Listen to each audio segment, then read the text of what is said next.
السلام علیکم دوستو، امید ہے آپ سب لوگ خیریت سے ہوں گے۔ مین پاور ٹی وی آپ لوگوں کے لیے لے کر آیا ہے مردانہ طاقت کے بے شمار نسخے۔ ویسے تو یہ خاص طور پر مردانہ طاقت والوں کے لیے ہے، لیکن صحت کے متعلق اگر کوئی اچھی چیز ہمارے علم میں ہوئی تو انشاءاللہ تعالیٰ وہ بھی آپ کی خدمت میں عرض کریں گے۔ دوستو، صحت کے متعلق کچھ باتیں آپ کی خدمت میں عرض کرتا چلوں۔ جیسے جیسے ہم اپنی فطرت سے دور ہوتے چلے جاتے ہیں، ہم اپنی صحت کو خود خراب کرتے ہیں۔ آپ لوگوں نے دیکھا ہوگا کہ گاؤں کے لوگوں کی صحت شہر کے لوگوں سے زیادہ اچھی ہوتی ہے۔ کیا وہ آپ سے زیادہ اچھی خوراک کھاتے ہیں؟ نہیں، ایسا نہیں ہے۔ وہ کیا کرتے ہیں؟ سادہ غذائیں کھاتے ہیں، وقت پر سوتے ہیں، رات کو جلدی سو جاتے ہیں، صبح جلدی اٹھتے ہیں، اپنے ذہن کو صاف رکھتے ہیں، اپنے دل کو صاف رکھتے ہیں۔ اگر آپ بھی ایسا کریں گے تو انشاءاللہ آپ کی صحت بھی اچھی ہو جائے گی۔ اور دوسری بات یہ کہ آپ نے دیکھا ہوگا کہ بہت زیادہ پیسے والے جو لوگ ہوتے ہیں وہ بیمار رہتے ہیں اکثر، اور مزدور آدمی جو ہے اس کی صحت پھر بھی ٹھیک رہتی ہے۔ اس کی مین وجہ یہی ہے کہ مزدور آدمی جو کھایا پیا ہوتا ہے اس کو ہضم ہو جاتا ہے، وہ محنت کرتا ہے، اس کو ہضم کر لیتا ہے۔ لیکن جو امیر آدمی ہوتا ہے وہ محنت نہیں کرتا، ہارڈ ورکنگ نہیں کرتا، جس کی وجہ سے اس کا جو کھایا پیا ہوتا ہے وہ ضائع ہو جاتا ہے، بلکہ بیٹھے رہنے سے اس کا معدہ بھی خراب ہو جاتا ہے، پیٹ بھی خراب ہو جاتا ہے، اور بھی کئی بیماریاں اس کو لگ جاتی ہیں۔ میں آپ کو اپنا ایک 25 سال پرانا واقعہ سناتا ہوں۔ میں گیم سیکھنے کے لیے، کراٹے سیکھنے کے لیے کلب میں جایا کرتا تھا، تو ایک لڑکا وہاں پر ہمارے ساتھ گیم کرتا تھا۔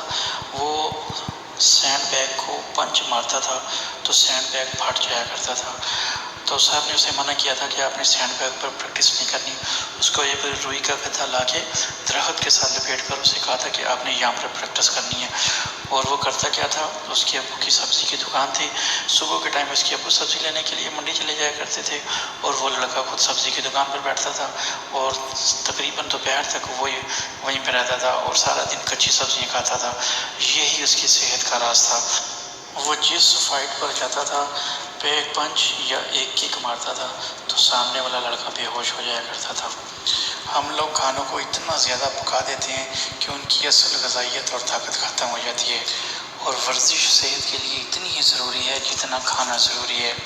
تو دوستو، اگر آپ سادہ غذائیں کھائیں، وقت پر سوئیں، محنت کریں، ورزش کریں تو 40 سال تک کسی کو بھی نسخے کی ضرورت نہیں پڑتی۔ تو دوستو، اب ذکر کرتے ہیں ان لوگوں کا جو بچپن میں غلط ماحول کی وجہ سے اپنے آپ کو برباد کر چکے ہیں۔ ان کی خدمت میں عرض یہ ہے کہ میڈیکل کی کوئی بھی دوائی آسمان سے نہیں اترتی۔ تمام دوائیں یا تو پھلوں سے بنتی ہیں، یا سبزیوں سے، یا جڑی بوٹیوں سے۔ میڈیکل کی دوائیں آپ کو وقتی طور پر ٹھیک تو کر دیتی ہیں، لیکن آپ کی زندگی کم ہوتی چلی جاتی ہے۔ ابھی میں آپ کی خدمت میں ایک 256 سال کے آدمی کا ذکر کروں گا۔ چائنا کا یہ آدمی تھا، جنگل میں رہتا تھا۔ آپ یوٹیوب پر یہ ریسرچ کر سکتے ہیں۔ آپ یوٹیوب پر لکھیں 256 ایئر اولڈ، آپ کو ایک چائنا کے بابا کی ویڈیو مل جائے گی۔ وہ جنگلوں میں رہتے تھے، اور زیادہ تر جڑی بوٹیاں ان کی خوراک تھی۔ اس شخص نے 20 شادیاں کی، اور 2 سے زیادہ بچے تھے اس کے۔ اسی طرح آپ کو ایک اور مثال دوں گا کہ اگر کوئی درخت تقریباً سوکھنے کے قریب ہوتا ہے تو جب اسے پانی دیا جاتا ہے تو وہ اسی ٹائم سبز نہیں ہوتا۔ کچھ دن اس کو پانی دیتے رہیں، آہستہ آہستہ پھر پہلے اس کے چھوٹے چھوٹے پتے نکلیں گے، پھر آہستہ آہستہ پتے بڑے ہوں گے، تو وہ تقریباً 6 مہینے یا سال تک وہ اپنی صحیح سمت میں آ جائے گا۔ اسی طرح انسانوں کا بھی یہی حال ہے۔ جب آپ فوراً سے دوائی کھاتے ہیں تو وقتی طور پر آپ کو محسوس ہوتی ہے، لیکن وہ آپ کے لیے نقصان دہ ہوتی ہے۔ اگر آپ کو خراب ہونے میں کئی سال لگے ہیں تو ٹھیک ہونے میں کم از کم کئی ہفتے تو لگنے چاہیے۔ جتنا زیادہ آپ آہستہ آہستہ اپنا علاج کریں گے، اتنا زیادہ آپ کی صحت کو فائدہ ہوگا۔ صبح جلدی اٹھنے کی عادت ڈالیں، اور اتنی ورزش کریں کہ آپ کا پسینہ آنا چاہیے۔ اس کے بعد تقریباً آدھے گھنٹے کے لیے ریسٹ کریں، پھر غسل کریں۔ اس کے بعد درمیانہ سا ناشتہ کریں، اور دوپہر کا کھانا تقریباً 12 بجے کے قریب کھائیں، اور شام کا کھانا مغرب سے پہلے اگر ہو سکے تو زیادہ بہتر ہے، ورنہ مغرب اور عشاء کے درمیان آپ کو کھانا کھا لینا چاہیے۔ اور دوستو، سب سے جو اہم بات ہے وہ یہ ہے کہ نماز کی پابندی کریں۔ اگر آپ نماز نہیں پڑھیں گے تو آپ کی زندگی سے برکت اٹھا لی جائے گی۔ تو دوستو، اب آتے ہیں مردانہ نسخوں کی طرف۔ عرض یہ ہے کہ کوئی بھی نسخہ آپ استعمال کریں اس نے آپ کے خون میں سے ہی طاقت کو جمع کر کے آپ کی سیکس کی پاور کو بڑھانا ہے، اور اگر آپ میں خون کی کمی ہوگی تو وہ نسخہ جو ہے وہ اثر صحیح طریقے سے نہیں کر سکے گا۔ تقریباً 95% لوگوں کو خون کی کمی کا سامنا ہوتا ہے اور وہ پاور ڈھونڈتے ہیں نسخوں میں۔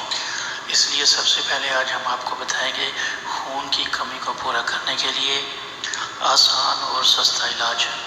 آپ نے 7 کھجوریں لے لینی ہیں، ان کی گٹکیاں نکال لینی ہیں، اور 15 دانے کشمش کے جس کو سوگی بھی بولتے ہیں، اور آدھا کلو آپ نے لے لینا دودھ۔ ان میں آپ نے کشمش اور کھجوریں دھو کر بھگو دینی ہیں، ساری رات ان کو بھگو کے رکھنا ہے۔ صبح اٹھ کر ان کو آپ نے بوائل کرنا ہے۔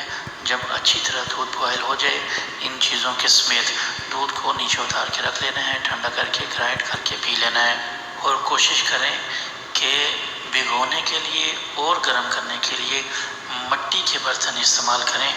مٹی کے برتن کھانے کی طاقت کو برقرار رکھتے ہیں۔ اس نسخے کو اپنی زندگی کا لازمی جز بنا لیں، اس کا کوئی نقصان نہیں ہے، آپ جتنی دیر بھی کھاتے رہیں گے آپ کو اس کا فائدہ ہی ہوگا انشاءاللہ۔ پیارے دوستو، سب سے اہم اور ضروری بات یہ ہے کہ میں کوئی بھی نسخہ آپ کو بتاؤں، آپ نے کھانے سے پہلے بسم اللہ الرحمن الرحیم پڑھ کے اور حصول برکت کے لیے 1 مرتبہ درود پاک پڑھ لیں، اور 3 مرتبہ الحمد شریف پڑھ کے آپ نے اس نسخے پر پھونک مار کے اللہ تعالیٰ سے دعا کرنی ہے کہ یا باری تعالیٰ مجھے اس نسخے سے شفا عطا فرما، تو انشاءاللہ آپ کو فائدہ ضرور ہوگا۔ دوستو، اگر آپ افورڈ کر سکتے ہیں تو اس نسخے میں شہد کی 1 چمچ ڈال لیجئے، اگر شہد نہ ملے تو پھر گڑ یا شکر استعمال کریں، کوشش کریں کہ چینی سے پرہیز کیا جائے۔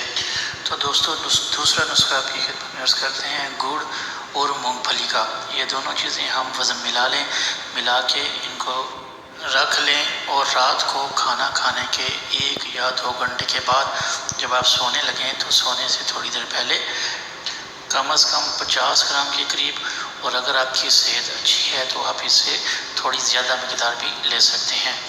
تیسری چیز ہے انار۔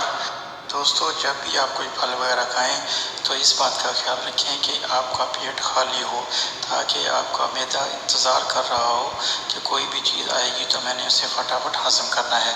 انار آپ کھا سکتے ہیں، اس سے بھی خون کی کمی دور ہوتی ہے۔ چوتھی چیز ہے سیب۔ اگر آپ روزانہ 1 سیب کھائیں گے تو آپ کو ڈاکٹر کے پاس جانے کی ضرورت نہیں۔ تو دوستو، اگلی ویڈیو میں انشاءاللہ تعالیٰ آپ کے لیے کچھ اور خون بنانے کے نسخے لے کر آئیں گے، تب تک کے لیے اجازت